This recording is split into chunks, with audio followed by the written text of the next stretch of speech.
Hi, first graders. So today we're going to continue reading nonfiction informational books.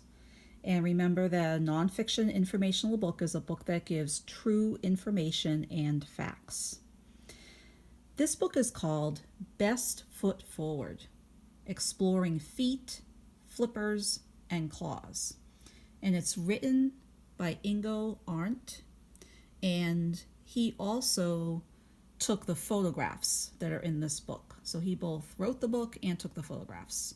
So this book is going to also be a question and answer book, just like our other book. So it has a question and answer structure. Structure means how a book is organized. So the way this book works is that you're going to be asked a question, whose foot is this? And you're going to be given a close-up of an animal's foot. And I'm going to give you probably about 20 seconds to think about it or share with a family member what animal you think it is. So I'm not going to stop and say turn and talk. I'm just going to read the question and give you a little bit of time to think and share, and then I'm going to turn the page and keep reading. Okay? So this is called Best Foot Forward, Exploring Feet, Flippers, and Claws. And here are some photographs of some close-ups of feet, flippers, and claws.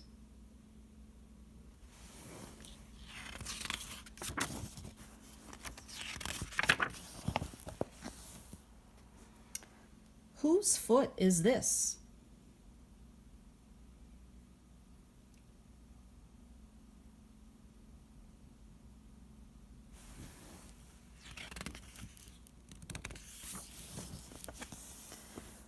A tiger's. With the soft cushioned pads on its feet, a tiger can creep up very quietly on its prey, and then click, out come the claws. And here's a text box that I'm going to read you. It has an interesting fact. Animals have very different feet depending on whether they are big or small, go fast or slow, or travel on the ground, in water, or high in the tops of trees.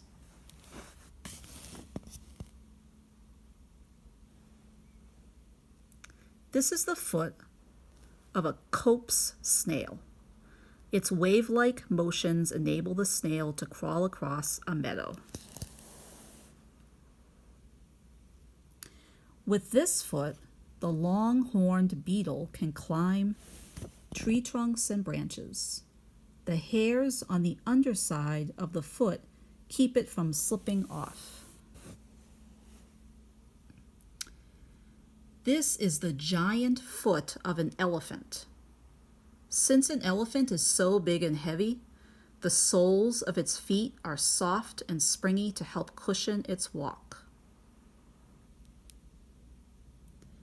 An ostrich has only 2 toes, but these toes grip and help the bird run remarkably fast.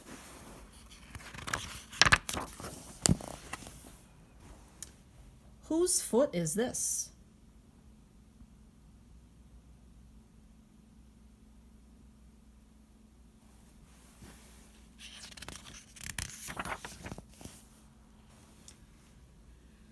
A leaf-tailed gecko's. The gecko hunts for insects high up in the trees. Animals that live in trees need feet for walking and for climbing.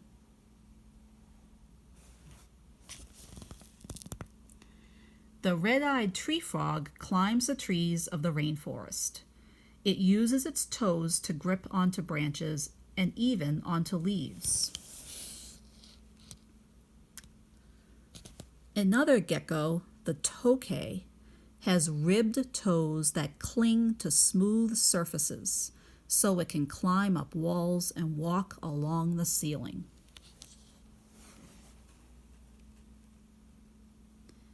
A sticky liquid comes out of the toes of the red-eyed tree frog that helps the frog hold on tight. The chimpanzee can grip with its feet, which helps it swing through the trees. Whose foot is this?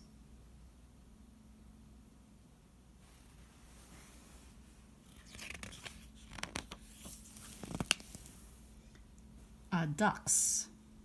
The webbing between its toes makes the duck an expert at paddling.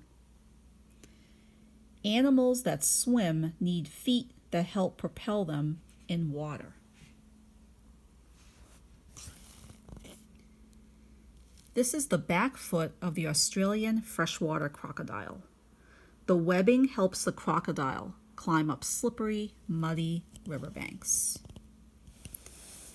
This is the foot of a seal. It's called a flipper. The African clawed frog also has powerful webbed feet on its back legs. Seals can't walk at all. They wriggle on their stomachs and use their flippers for swimming.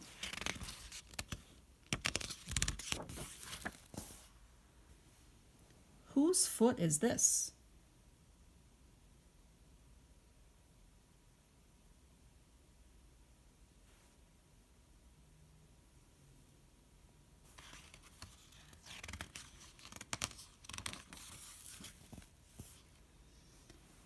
A tortoise's. The tortoise uses its strong claws to dig in the sand. Animals don't just use their feet to walk, climb, or swim. Some use them for digging.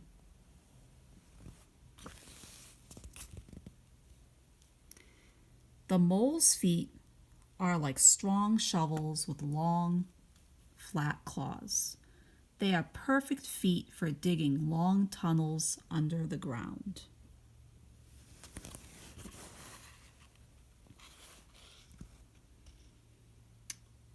This beautiful spotted foot belongs to the red-footed tortoise, which lives in the Amazon rainforest in South America. A female digs a nest for her eggs deep in the moist soil.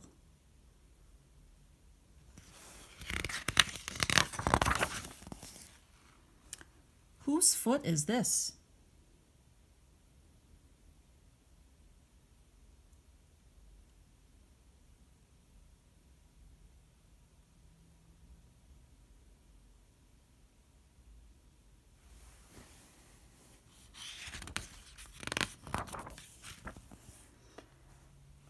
A kangaroo's. With its very long back feet, the kangaroo can jump as far as 12 meters or 40 feet. Animals that depend on jumping need powerful legs and strong feet.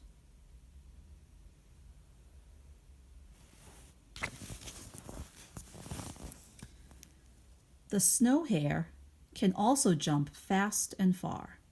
The thick fur on its feet keep it from sinking into the soft snow.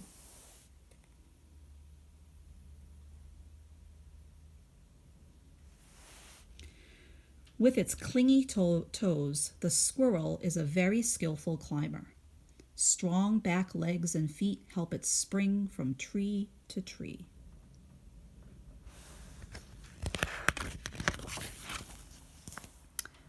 Whose foot is this?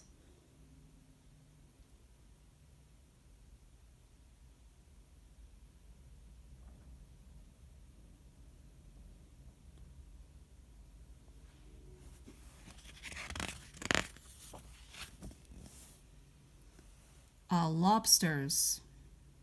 The lobster has feet like snapping scissors on 6 of its 10 legs.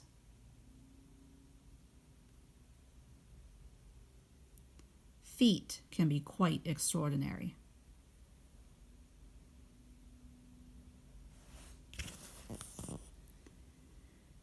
The sea star has 5 arms with hundreds of tiny suction feet that help it grip the ocean floor and not be swept away in the current.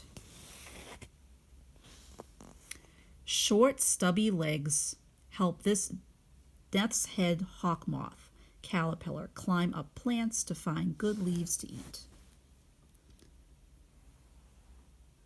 An octopus also has suction cups on its 8 tentacles. The caterpillar's feet have moist bristles that help keep it from falling off.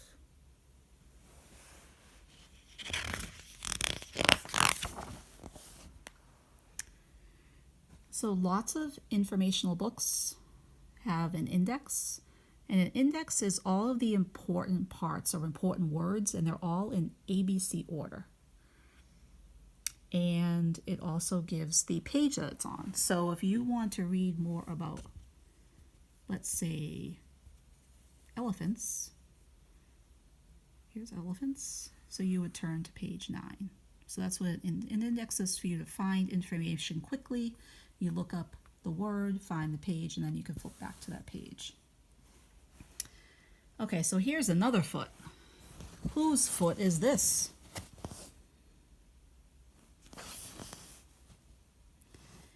Ingo Arndt's. Ingo is the author of this book and took all the pictures of the animal feet. And Ingo is from Germany. Germany is a country in Europe, and he has traveled all over the world taking photographs of animals. He's traveled to the Amazon, the Arctic, and Africa. And he also has a website called ingoarndt.com.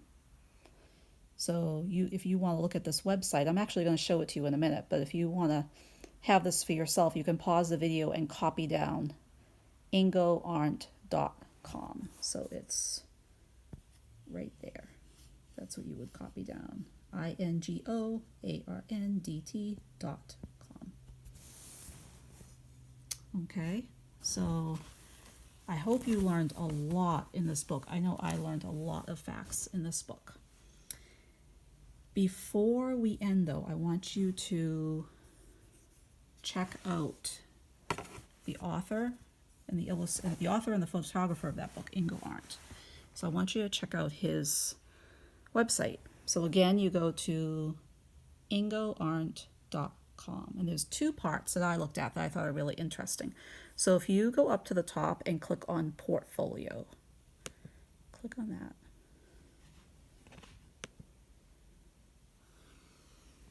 And you're going to see different animals that he took photographs of, and you can click on them. So for example, this says mammals. So you can click on that, and you're going to see different mammals that he took photographs of, and then you can get close-ups of them. So that's really interesting. So there's lots of different photographs of he's taken all over the world of different animals. So I think you'll enjoy looking at that and learn a lot from it. The other part, so that was under portfolio. The other one is videos. And there's several videos on this page, but I watched the first 2. They're really short. This one's only about 2 minutes, and this one's about 3.5 minutes. So they're short videos, but they're really interesting, of different animals, again, from all around the world that he's taken photographs of. So you might be interested in looking at that too. So ingoarndt.com. Okay, so I hope you learned a lot from this book, first graders, and I hope you enjoyed it. And keep working hard. We miss you all, and we'll see you again soon. Bye.